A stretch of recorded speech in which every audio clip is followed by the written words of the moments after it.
ابراہیم علیہ السلام بھی عالم الغیب نہیں ہے. ایک بات اور پوچھتا چلا جاؤں، کیا ابراہیم علیہ السلام سوئے ہوئے تھے؟ جاگ رہے تھے؟ دور تھے یا نزدیک تھے؟ نزدیک تھے، دور بھی نہیں تھے، تھے بھی نزدیک، تھے بھی جاگ رہے تھے. جیتے جاگتے پیغمبر کو قریب بیٹھے ہوئے مہمانوں کی اصلی حقیقت کا پتہ نہیں چلا. زندہ پیغمبر کو پتہ نہ چلا تو وفات کے بعد بھی پتہ نہیں چلتا ہے. پھر یہ بھی قرآن نے ثابت کیا، جس طرح ابراہیم علیہ السلام عالم الغیب نہیں ہے، آنے والے ملائکہ ان میں جبریل ہے، میکائیل ہے، باقی فرشتے ہیں. جبریل اور میکائیل بھی ملائکہ بھی عالم الغیب نہیں ہے. جب ابراہیم خلیل اللہ بھی عالم الغیب نہیں، ملائکہ بھی عالم الغیب نہیں، اور کون ہستی ہے کائنات میں عالم الغیب ہو سکتی ہے؟ قرآن نے ثابت کیا کہ پھر عالم الغیب ہے تو صرف کون ہے؟ فما لبث أن جاء بعجل حنيذ فلما رأى أيديهم لا تصل إليه نكرهم وأوجس منهم خيفة. اب میں ہود کا سورۃ ہود پڑھ رہا ہوں، آگے جو سورۃ حجر میں وہ تذکرہ آ رہا ہے. ابراہیم علیہ السلام کو وہ کہنے لگے لا توجد انا نبشرک بغلام علیم، ہم تو آئے ہیں آپ کو خوشخبری سنانے کے لیے، ایک جاننے والا علم والے بچے کی خوشخبری دینے کے لیے آئے ہیں. ابراہیم علیہ السلام نے فرمایا ابشرتمونی علی مسنی الکبر فبم تبشرون، مجھے خوشخبری سنانے آئے، یہ میری عمر ہو گئی ہے. کہتے 99 سال عمر ہو گئی ابراہیم کی اہلیہ کی، 120 سال عمر ہے ابراہیم علیہ السلام کی. اس بڑھاپے میں بیٹا فبم تبشرون، انہوں نے کہا بشرناک بالحق، ہم سچی خوشخبری سنانے کے لیے آئے ہیں. ابراہیم فلا تکن من القانتین، نہ ہونا امید ہونے والوں میں سے، نا امیدی نہیں کرنی ہے. ابراہیم علیہ السلام نے فرمایا ادھر سے کون نا امید ہو سکتا ہے؟ قال ومن یقنط من رحمت ربہ الا الضالون، جو گمراہ ہوتا ہے وہی اس کی آس سے آس توڑ دیتا ہے، نا امید ہو جاتا ہے. اور نا مومن تو کبھی بھی اللہ سے نا امید نہیں ہوتا ہے. نا امید وہی ہوتا ہے اور نا امید ہے بیچارہ تو اس کا دروازہ چھوڑ کر کسی اور دروازے پہ حاجت روائی مشکل کشائی کے لیے چلا جاتا ہے کہ نا امید ہو کے گیا ہے، ادھر سے نہیں ہوتا ہے ادھر سے کروا لیں گے. فرمایا نا اللہ کی رحمت سے تو سوائے گمراہ بندے کے اور کوئی بندہ نا امید نہیں ہوتا. ابراہیم علیہ السلام نے کہا اچھا یار خوشخبری تو سنائیے، اور بھی کوئی کام ہے تو اس کے لیے تم آئے ہو. قال فما خطبكم أيها المرسلون، مجھے بتاؤ بھیجے ہو کوئی اور کام بھی ہے، کس کام کے لیے اور آئے ہو؟ انہوں نے کہا انا ارسلنا الى قوم مجرمین، ہم تو ایک مجرم قوم کی طرف بھیجے گئے، لوط علیہ السلام کی قوم کی طرف.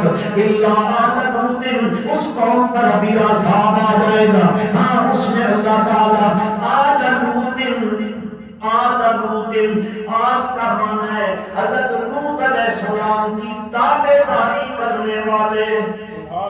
بے شک. اللہم صلی علی محمد وعلی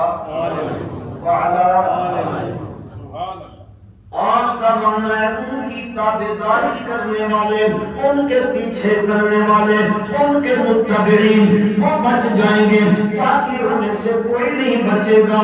انا لننجوہم اجمعین الا امرأتہ قدرنا انہا لمن الغابرین. لوط علیہ السلام کی بیوی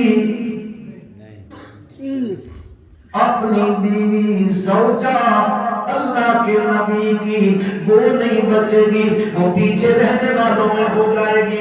حضرت لوط علیہ السلام کے پاس یہ بندے پہنچ گئے، یہ فرشتے بندے میں غلط کہہ رہا ہوں، وہ اللہ کے فرشتہ پہنچ گئے ہیں۔ وہ آ کے حضرت لوط علیہ السلام کے پاس جیسے پہنچے، اللہ کے پیغمبر کہتے ہیں قال انا منکم انکم قوم منکرون، یار کو اجنبی بندے لگتے ہو، اجنبی بندے لگتے ہو، اوپرے بندے لگتے ہو، غیر معروف بندے لگتے ہو، پہلے آپ کبھی نہیں ملے ہیں، ہمیں نے تو کبھی تمہیں دیکھا تک بھی نہیں ہے۔ اب حقیقت میں حضرت لوط علیہ السلام کو بھی پتہ نہ چلا کہ آنے والے کون ہیں۔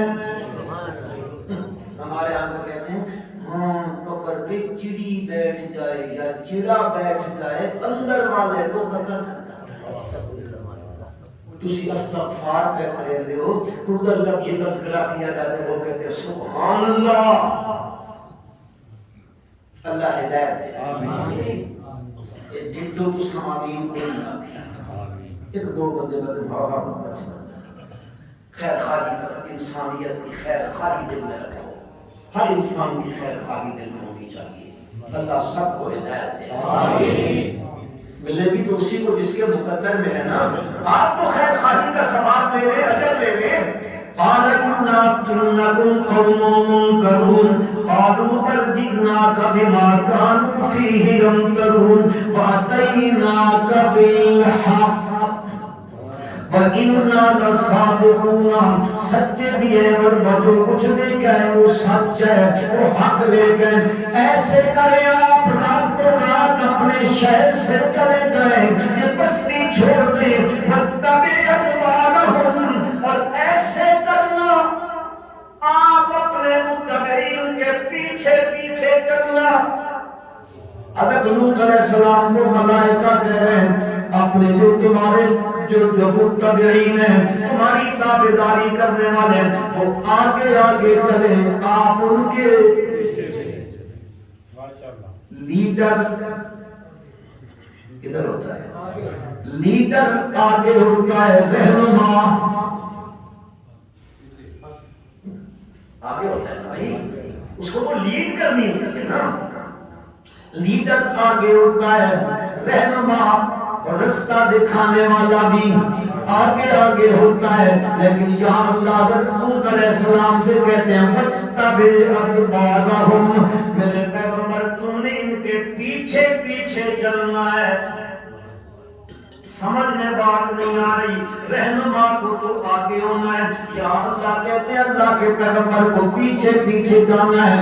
تو علماء مفسرین فرماتے ہیں اس وقت کہیں گھبراہٹ کا موقع آ جائے، خوف کا موقع آ جائے تو پھر لیڈر کو آگے نہیں بلکہ پیچھے۔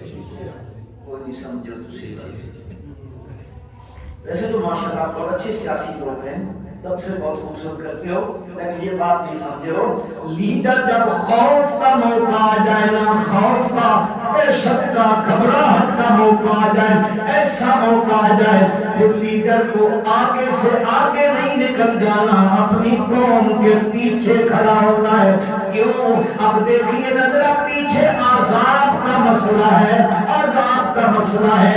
اللہ نے فرمایا آپ لیڈر تو ہیں قوم کے، لیکن پیچھے پیچھے جاؤ تاکہ کوئی پلٹ کے پیچھے نہ دیکھے اور عذاب میں مبتلا نہ ہو جائے، مصیبت سے بچ جائے۔ وَلَا يَتَّفِقْ مِنْكُمْ أَحَدٌ تَمْضُوا حَيْثُ تُؤْمَرُونَ، پیچھے تم میں سے کوئی ایک بھی نہ دیکھے، جہاں کا حکم دیا ہے کہاں پر چلے جاؤ۔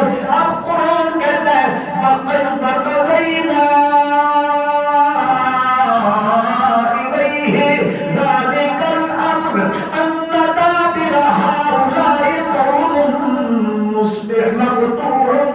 مُصْبِحِينَ فَقَضَيْنَا إِلَيْهِ، اشرو والی بات ذہن میں رکھ لو، اللہ جب کوئی فیصلہ فرما لے، اللہ کی قضا ہے تو اللہ کی قضا کو کوئی ٹالنے والا نہیں ہے، کوئی پھیرنے والا نہیں ہے، اس کے مقابل کوئی کھڑا ہونے والا نہیں ہے۔ اللہ کی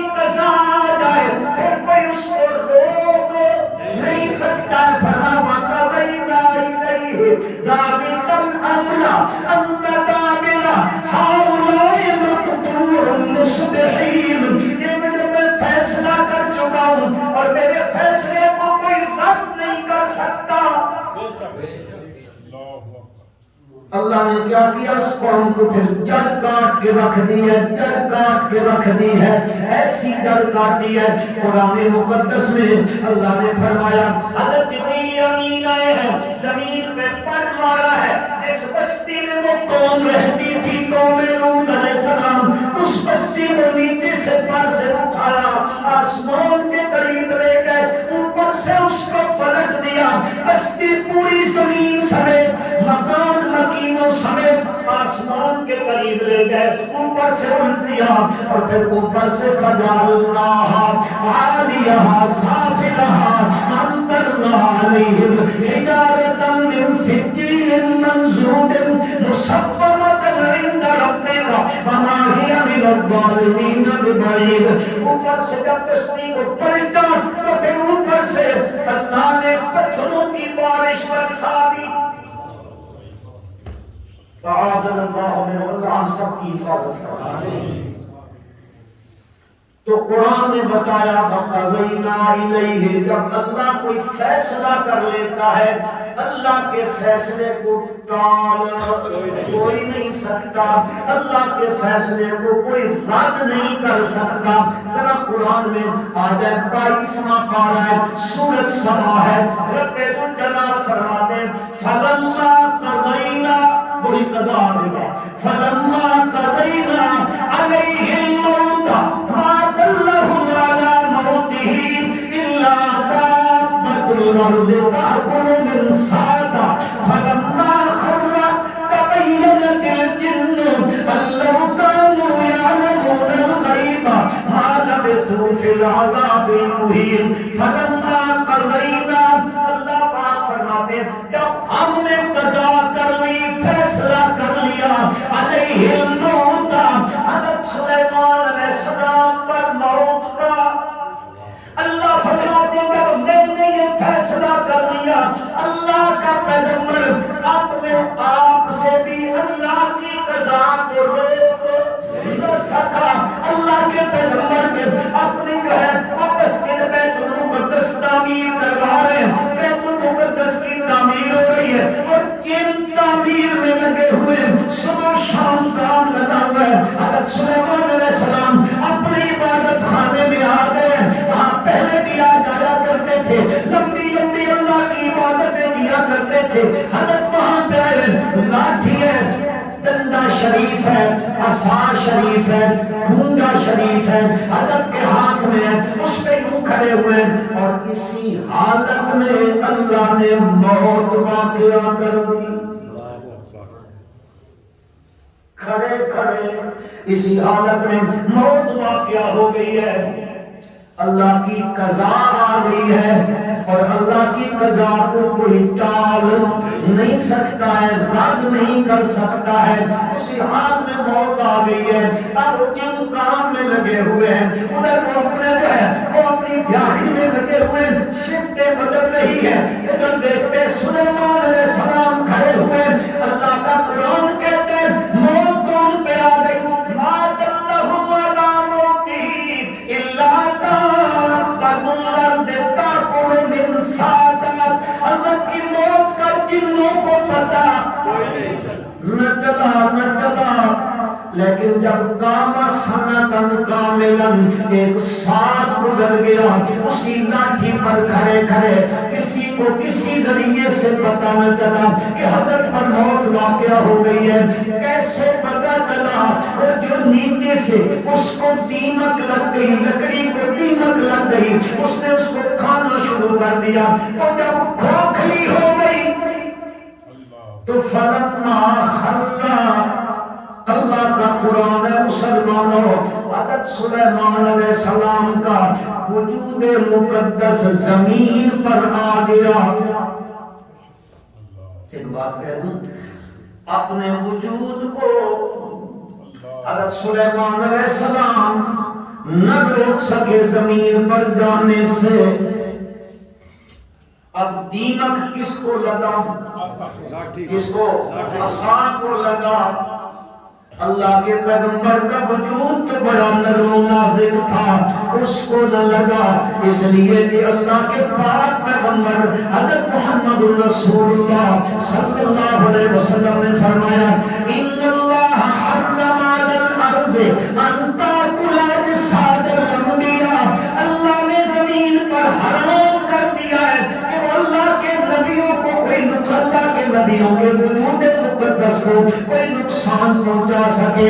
اور سن لیجیے مسلمانوں، پھر مطلب نہیں کوئی نہ فتویٰ بازی کرنے لگ جائے، میرا ایمان ہے، میری جماعت کا ایمان ہے، میرے بزرگوں کا ایمان ہے، میرے اسلاف کا ایمان ہے، میرے قادرین کا یہ ایمان ہے، گلاب کا پھول اپنی ٹہنی کے ساتھ لگا ہوا ہو اور بہار کا موسم ہو، شبنم پڑ رہی ہو تو شبنم کے پتے، شبنم جو ہے اس کے پتوں پہ پڑی ہوئی ہو، وہ نسیم سحر بھی چل رہی ہے۔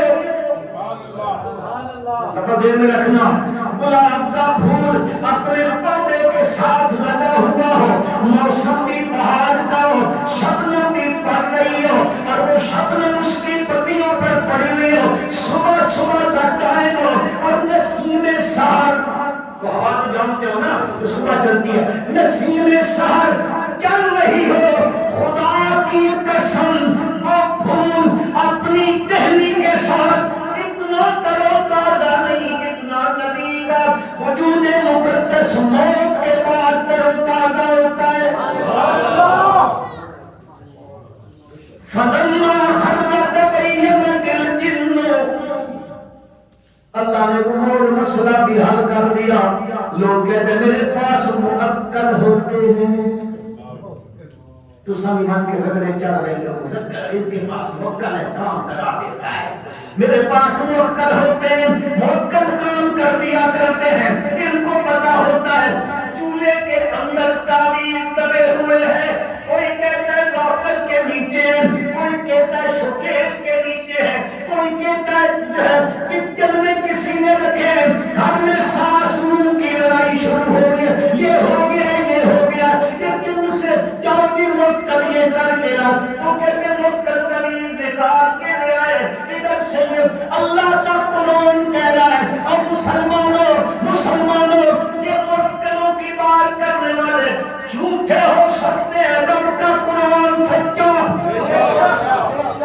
فَلَمَّا خَرَّ تَبَيَّنَتِ الْجِنُّ، تبینت الجن، واضح ہو گیا ان جنوں کے لیے کیا اللہ کانوا یعلمون الغیب، کہ جن بھی غیب نہیں جانتے۔ کہتا اگر وہ جانتے ہوتے تو ما لبثوا فی العذاب المہین، پھر اتنے دن حضرت سلیمان پر تو موت واقع ہو چکی ہے، سال گزر گیا ہے، شفٹیں بھی نہیں بدل رہی ہیں، کام پہ کام لگا ہوا ہے، ڈر کے مارے کام کر رہے ہیں، اس عذاب مہین میں ذلیل کر دینے والے عذاب میں مبتلا نہ ہوتے۔ ایک بات تھوڑی سی اسی تفسیر کی ہے، یہاں قرآن کہتا ہے ما لبثوا فی العذاب المہین، وہ تعمیر کیا کر رہے تھے؟ مسجد بیت المقدس وہ تعمیر ہو رہی تھی، اور اس کو کیا کہتے ہیں؟ فی العذاب المہین، مسجد بنانا عذاب ہے؟ نہیں، تو یہ قرآن میں ان کی بات ہے۔ تو یاد رکھ لینا مسجد بنانا تو نیکی کا کام ہے، یہ جنوں کے لحاظ سے، جنوں جن اپنے لحاظ سے کہہ رہے ہیں سال گزر گیا ایک چھٹی بھی نہیں ملی، جسے مجھے چھٹی نہیں ملتی۔ بارہ یہ میں نے عرض کیا کہ یہ کیا ہے؟ فلما قضینا، اللہ کی کیا آ گئی ہے؟ قضا۔ اللہ کی قضا آ جائے تو واپس لوٹانے والا کوئی نہیں ہے۔ ایک اور مقام ہے قرآن مقدس کا 24واں پارہ ہے، رب ذوالجلال فرماتے ہیں اللہ یتوفی الانفس حین موتها التی لم تمت فی منامها فیمسک التی قضا علیہ الموت۔ لفظ قضا کا آیا ہے، اللہ یتوفی الانفس، اللہ کھینچ لیتا ہے، کیا کرتا ہے؟ حینا موتیا روح کو کھینچ لیتا ہے موت کے وقت. کیا کر لیتا ہے؟ روح کو اللہ کھینچ لیتا ہے موت کے وقت. اللہ یتوفی الانفس حین موتها والتی لم تمت فی منامها. اس کو میں یوں سمجھا دیتا ہوں بالکل آسانی کے ساتھ. یہ میرا سیدھا بازو ہے، یہ الٹا ہے، یہ دائیں اور یہ بائیں ہے. اب یہ ہے وہ جس پر جو ہے روح تو نکالی ہے اور اس پر موت کا فیصلہ کر دیا. یہ ہے نیند والا. نیند والا نیند والے کی بھی روح نکالتا ہے، لیکن اس کی روح جو ہے وہ ایسی نکالتا ہے کہ اس کی روح کا اس کے جسم کے ساتھ تعلق رہتا ہے. تب تو وہ خراٹے لگاتا ہے، تب تو وہ کروٹیں بدلتا ہے، تب تو وہ سانس لیتا ہے. فرمایا اللہ یتوفی الانفس حین موتها والتی لم تمت فی منامها. آگے قرآن کہتا ہے فیمسک التی قضی علیہا الموت.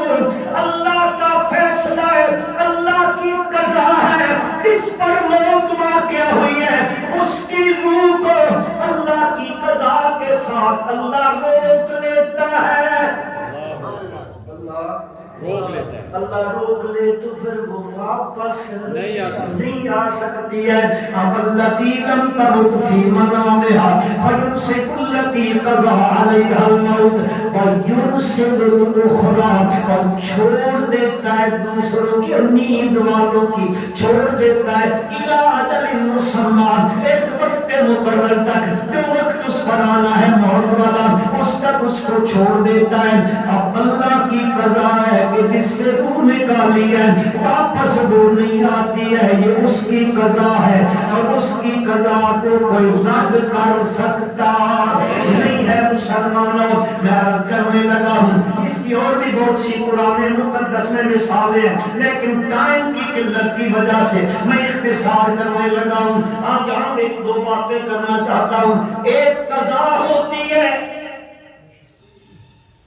ایک رضا ہوتی ہے، سبحان اللہ، اور ایک پھر ثنا ہوتی ہے.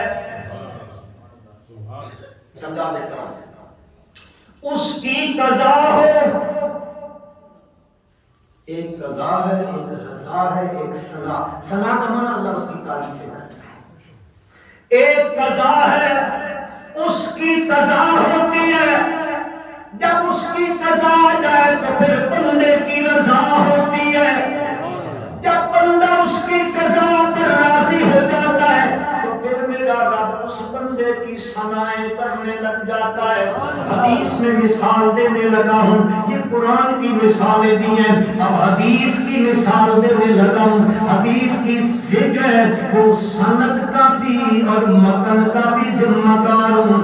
صحیح سند ہے، صحیح متن ہے. نبی اکرم صلی اللہ علیہ وسلم کو اللہ نے بیٹے عطا فرمائے تو میرے نبی کے بیٹے مکہ المکرمہ میں وفات پا گئے. تیسرا میرے نبی کا بیٹا حضرت ابراہیم اپنے دادا ابراہیم کے نام پر اپنے بیٹے کا نام رکھا ہے. 7 سال کا بیٹا ہے، آپ کی گود مقدس کے اندر ہے. اس حال میں بیٹے کی روح پرواز کر گئی. اس کی قضا گئی رب کی طرف سے. نبی اکرم صلی اللہ علیہ وسلم نے جو ہاتھوں میں رکھا ہوا ہے اس کی روح پرواز کر گئی. آپ کی پیغمبر اعظم صلی اللہ علیہ وسلم کی آنکھ مبارک سے آنسو جو ہے وہ مسلسل بہنے لگ گئے. حضرت عبد الرحمن بن عوف رضی اللہ تعالیٰ عنہ پاس ہے. فرماتے یا رسول اللہ آپ بھی رو رہے. فرمائی العین تدمع والقلب یحزن، میری آنکھیں روتی رہیں گی، میرا دل غمگین رہے گا. ابراہیم کی جدائی میں یہ مجھے غم لگا رہے گا، لیکن لا نقول الا ما يرضى ربنا. سبحان اللہ. اس کی قضا آ گئی ہے، اس کی قضا آ گئی ہے. دکھ تو مجھے بھی پڑا ہوا ہے، لیکن میں اپنی زبان سے وہی کہوں گا جس پہ میرا رب راضی ہوگا. اس کی قضا ہے، بندے کی رضا ہے. بندے کی ذرا ایک چھوٹی سی مثال دینا چاہتا ہوں. یہاں کیا ہے؟ نبی اکرم صلی اللہ علیہ وسلم اپنے گود میں لیے ہوئے بیٹے کے بارے میں یہ چاہتے ہیں کہ میرا بیٹا بچ جائے. چاہتے ہیں میرا بیٹا بچ جائے. ذرا ایک چھوٹی سی اس کے ساتھ مثال دے کے مسئلہ سمجھانا چاہتا ہوں. سورۃ صافات میں ابراہیم علیہ السلام کا تذکرہ ہے. وہاں بیٹے کو مینا میں لے گئے ہیں, چھری ہاتھ کے اندر ہے, بیٹے کو لٹا دیا ہے. اللہ کا قرآن کہتا ہے فَلَمَّا أَسْلَمَا وَتَلَّهُ لِلْجَبِينِ. باپ بیٹے نے دونوں نے جب تسلیم کر لیا تو تسلیم خم ہے تو مزاج یار میں آئے. ابراہیم علیہ السلام چھرا نکال لیا ہے بیٹے کو ذبح کرنے کے لیے. بیٹا تیار ہو گیا ذبح ہونے کے لیے. اوپر سے آواز آئی نہ ہو. یہ تفسیریہ ہے. کیا بات آئی ہے؟ یا ابراہیم قد صدقت الرؤیا. ابراہیم تو نے اپنا خواب سچ کر دکھایا. اب ذرا دیکھو مسلمانوں, ابراہیم علیہ السلام چاہتے ہیں میرا بیٹا سمجھ آ رہی ہے نا, میرا بیٹا ذبح. ادھر اللہ کے پاک پیغمبر صلی اللہ علیہ وسلم چاہتے ہیں میرا بیٹا بچ جائے. اس کی قضا غالب, اس کی قضا غالب, اس کی مرضی غالب. یہ چاہتے ہیں بچ جائے لیکن اس نے یہ چاہتے ہیں نہ بچے, اس نے بچا دیا ہے. یہ بات تو آپ اکثر سنتے رہتے ہیں, یہ اللہ کی مرضی پوری ہے. ایک بات اور یہاں بتانا چاہتا ہوں, یہاں اللہ پاک نے نہیں بچایا. حضور اقدس صلی اللہ علیہ وسلم نے فرمایا نواش ابراہیم, اگر ابراہیم کو اللہ پاک نے اگر نبوت کو دروازے کو بند نہ کرنا ہوتا, نبوت چلانی ہوتی, میرے بیٹے ابراہیم کی زندگی لمبی کر دیتا. میرے بیٹے پر موت دے کر میرے رب نے بتایا کہ آمنہ کے لال کے بعد اب میں نے کسی کو نبی نہیں بنانا. جہاں اسماعیل کو بچایا اس لیے کہ اسماعیل کو بڑا کر کے اس کی نسل میں آمنہ کے لال کو بھیجنا تھا. اس کو بچا لیا, اس کو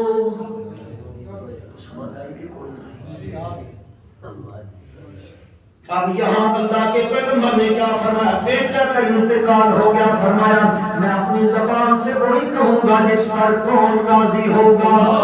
اللہ کی قضا ہے, بندے کی رضا ہے. پھر اللہ اس کی کرتا ثنا ہے, اس کی تعریفیں کرتا ہے. قرآن مقدس میں آ جاؤ, اب وقت اوپر ہو گیا ہے ورنہ میں وہ قصہ تمہیں ذکر کرتا. 22واں پارہ ہے, حضرت زینب اور حضرت زید والا جو قصہ قرآن میں آیا وہ بڑی تفصیل طلب کرتا کر واقعہ ہے. فلما قضا زید النکاح وطرا زوجناکها لکی لا یکون علی المؤمنین حرج فی ازواج ادعیائهم اذا قضوا منهن وطرا وکان امر اللہ مفعولا ما کان علی النبی من حرج فیما فرض اللہ له. یہ قرآن نے اس کا تذکرہ کیا ہے. حضرت زید نے طلاق دے دی ہے. اللہ کے نبی کے دل کے اندر ہے, زینب کی دل جوئی کا ایک ہی طریقہ ہے, میں اس کو زوجہ محترمہ بنا لوں, ازواج مطہرات میں شامل کر لوں. لیکن مسئلہ تھا اس علاقے میں رسم تھی, رواج تھا کہ وہ منہ بولے بیٹے کو بھی یوں ہی سمجھتے تھے جیسے حقیقی بیٹا ہوتا ہے. حقیقی بیٹے کی بیوی سے سسر کا نکاح کسی صورت میں حرام نہیں ہے, لیکن یہ تو متبنہ ہے. آپ دل میں چھپا کے اگر میں نے نکاح کر لیا مکے میں کوہرام مچ جائے گا, طوفان بدتمیزی ہو جائے گا, لوگ کیا کیا باتیں کر لیں گے. کچھ چھپا رہے ہیں. اللہ پاک نے فرمایا میرا پیغمبر آپ چھپا رہے ہو, سب بدنا کہا ادھر چھپا رہے ہو. میں نے آسمانوں پہ زینب کا نکاح کے ساتھ کر دیا ہے. یہ رسم تھی, میں نے رسم کو تلوانا تھا, یہ میری قضا ہے, میں نے اس کو تلوانا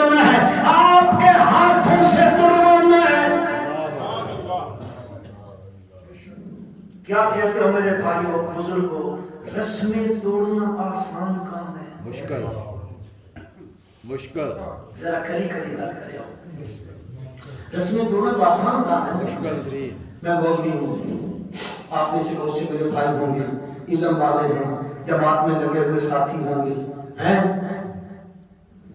بیٹے کی شادی آ گئی، کہیں گھر میں فوتگی ہو گئی، اور اس کی جو رسمیں ہیں فوتگی کی اور شادی کی، وہ جو خرافات ہیں، میں نے کہا یہ کام نہیں کرنا، یہ نہیں کرنا، یہ نہیں کرنا، یہ بھی خلاف شریعت ہے، یہ خلاف شریعت ہے۔ وہ گھر میں گیا تو انہوں نے کہا اچھا تو جا مسجد میں بیٹھ، ہم نے یہ کام کرنا کہ تیرا منہ بھی نہیں کرنا۔ میں چپ چپی تھا مسجد میں چلا جاتا ہوں، چلو جو مرضی کرتے رہو۔ رسمیں توڑنا آسان نہیں ہے، مشکل کام ہے۔ اللہ نے فرمایا یہ رسم توڑوانی ہے، آمنہ کے لال تجھ سے توڑوانی ہے۔ اب توڑوائی نہ جب رسم تو آگے کیا ہے؟ آگے قرآن نے کہا، وہ جملہ ذہن میں رکھنا، اس کی قضا بندے کی، پھر وہ کرتا ہے اس کی سنا۔ آخر میں جا کے میرا کیا کہتا ہے؟ ان اللہ و ملائکتہ یصلون علی النبی یا ایھا الذین آمنوا صلوا علیہ وسلموا تسلیما۔ اللہ پاک نے فرمایا مانا کو عام بھی کیا جاتا بالکل صحیح ہے، لیکن میں مانا کو کرنے لگا ہوں جو میرے دادا استاد حضرت مولانا حسین علی البانی رحمت اللہ علیہ نے کیا ہے۔ حضرت مولانا حسین علی فرماتے اور انہوں نے بھی جو مانا کیا ہے، حضرت شاہ عبد القادر رحمت اللہ علیہ شاہ ولی اللہ کے فرزند ارجمند کے ترجمے سے لیا ہے۔ حضرت مولانا حسین علی رحمت اللہ علیہ فرماتے ہیں اللہ کے پیغمبر کے ہاتھوں جب میرے رب نے یہ ایک جو ہے رسم توڑوا دی ہے، اب میرا رب کہتا ہے ان اللہ و ملائکتہ یصلون علی النبی، میرا رب کہتا ہے میں بھی کہتا ہوں محمد صلی اللہ شاباش ہو، یصلون کا معنی کرنے لگا ہوں، شاباش ہو میرے پیغمبر، شاباش ہو میرے پیغمبر۔ رب بھی شاباشیں دیتا ہے، فرشتے بھی شاباشیں دیتے ہیں، رب بھی۔ پھر بخاری میں چلے جاؤ، ابتدا ہے بخاری میں بھی، وہاں بھی امام بخاری رحمۃ اللہ علیہ نے یہی معنی کیا ہے، ثناؤہ عند الملائکہ۔